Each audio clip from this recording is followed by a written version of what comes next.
Hello, welcome to the sideboard here at Grand Prix Charlotte. I'm Nick Miller alongside Tom the Boss Ross. How you doing, sir? What's up, man? Doing good.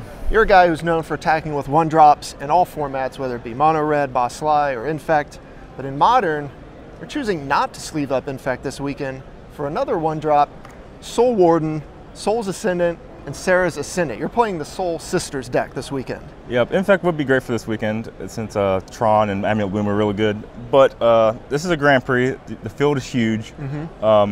People bring fast little creature decks, which this deck loves to play against. Burn and Zoo, things like that. It's also good against other mid-range decks like Jund, things like that. Right, so we saw you play this deck last weekend at the Open attached to the Invitational. You had a pretty strong finish there, you know, looking to dunk on red basically, as you said. But, you know, what draws you to this sort of gain life strategy, kind of sort of hate bear strategy here? You know, you said it's an open field, just kind of dodge the bad matchups? Hopefully. During the Invitational, I played Tron, and I got beat up on by Mono Red and Zoo a whole lot in the early rounds. It's tough to dodge. If you hit them in the early rounds, you might get like stuck in limbo of loser bracket, which I kind of did.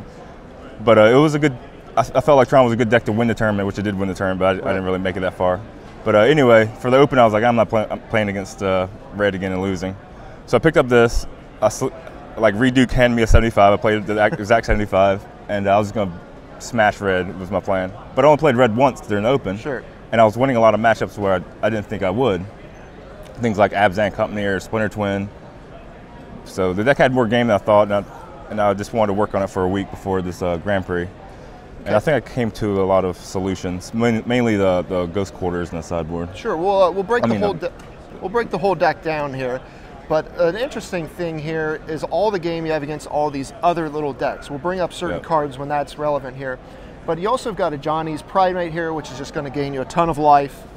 Spectral Possession, which you've seen in like the black-white tokens deck. But you got some bigger game in this deck as well in terms of Archangel of Thune and Ranger of Eos.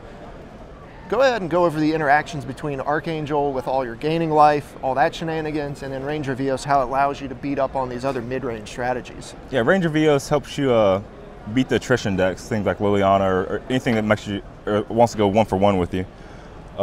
Archangel of Thune optimally is placed under a Wimbrous Heights and comes into play for just 2 mana basically, and it could come into play mid-combat. It triggers off of the Soul Wardens. So say you're attacking with 2 Soul Wardens and a Sarah Center or something, then it'll trigger twice off of 2 Soul Wardens. So the creatures that are attacking will get 2 counters each. This could happen after blockers or anything. And yeah, it's just a powerhouse. It's the way you win the deck. It's a payoff card, really. Payoff card, all right. So you say you have this kind of like hidden game against all these really powerful decks. You know, you talk about Splinter Twin, they can just combo you out, or Abzan Company, how they go infinite. But with cards like the Soul Warden that allows you to gain life each time a creature's come into play, you're not actually threatened by them going infinite in either case, along with Archangel of Thune. Talk about how these kind of combat those strategies. Yeah, they're more annoying than anything else. They're not like absolute solutions or anything, but it's nice to be developing my own plan while still making them jump through hoops to do their own thing. But yeah, say something like Deceiver Exarch and Splinter Twin, I'll gain as much life as many creatures they play. Right. With Petromite, it takes 2 creatures, 2 Soul Warden effects to stop it. But they can't really go off if I ever have Archangel Thune and a Soul Warden in play. No infinite creature that can do it, because I just make my creatures infinitely big. And if they ever try to attack me, then I block with a lifelink creature and gain that much life back. So yeah, it's gonna have a lot of main deck hate, I guess, for other creature-based combo decks. Yeah, so you have your kind of own trump card to these people that think they can go infinite out of a deck that you don't really expect to see that from. Now, another thing I've noticed, a lot of people, when they build the Soul Sisters deck, they try to go to the Martyr of Sands Proclamation of Rebirth package, but you've completely gone away from that. What's your reasoning there? It's just card disadvantage, I guess, is Martyr of Sands. You're trying to really accelerate out your Sarah Ascendant, but if they pick you apart with something like a Thoughtseize or just kill your creature, then you're just down cards, don't have much game after that. Here I'm just trying to get a fair amount of creatures in play, mainly because of Wimbrous Heights. I don't want to be just losing creatures, all willy-nilly or anything. And really just don't need to gain that much life. You just need to gain enough life to get your Johnny's Pridemates big Right. to like not die from what they're doing. You don't really need to go infinite or even go in like the 40s or 50s, just enough to win. Yeah, I've seen even like in a Jund matchup, you go with the Soul Warden into a Johnny's Pridemate, they play a Tarmogoyf or whatever. Your Johnny's Pridemate is going to be bigger than that Goyf in a turn or two. It's going to dodge removal and just kind of own the board. Yeah. Yeah, when they don't have Abrupt Decay or Terminate, or they just have like Liliana or something as their removal spell, but have like other creatures to sacrifice, it can get out of hand. You also have got, we've seen the Disrupting Shoal come into all these new Delver decks. You're trying out Shining Shoal, very shiny. You got foil copies in here today, but you know, where'd this card come from? I think it's just a good card. Nobody's been playing. Maybe there's not a home for it.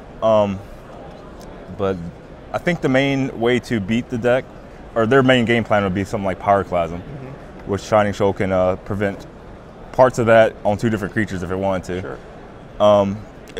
Having a card like Shining Shoal and a bunch of high drops like Archangel Thune and Ranger Vios really kind of like ties the 1-drop plus 5-drop bridge together.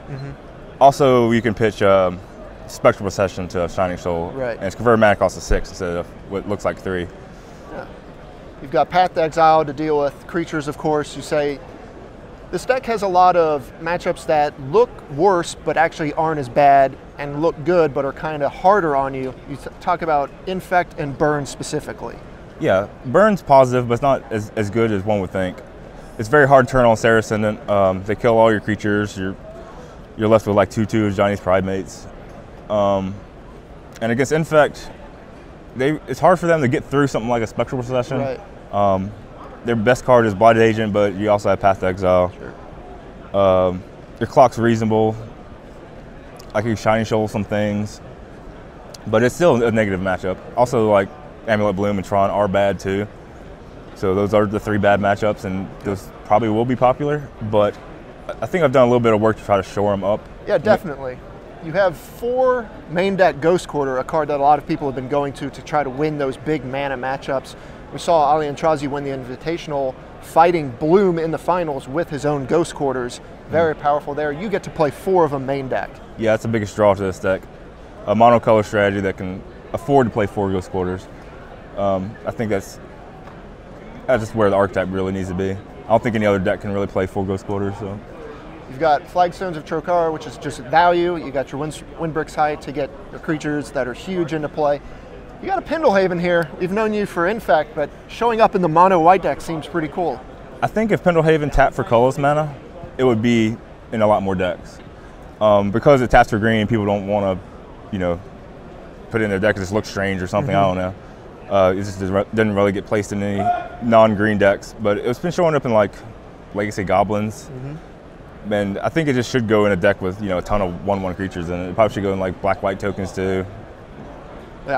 Using Serra's Ascendant with Pendlehaven seems pretty strong as well, just being able to race through the air. You also have Leon and Arbiter, a card that we've seen in like the Hate Bear strategy. You got a couple copies in your deck. What's that guy really good for?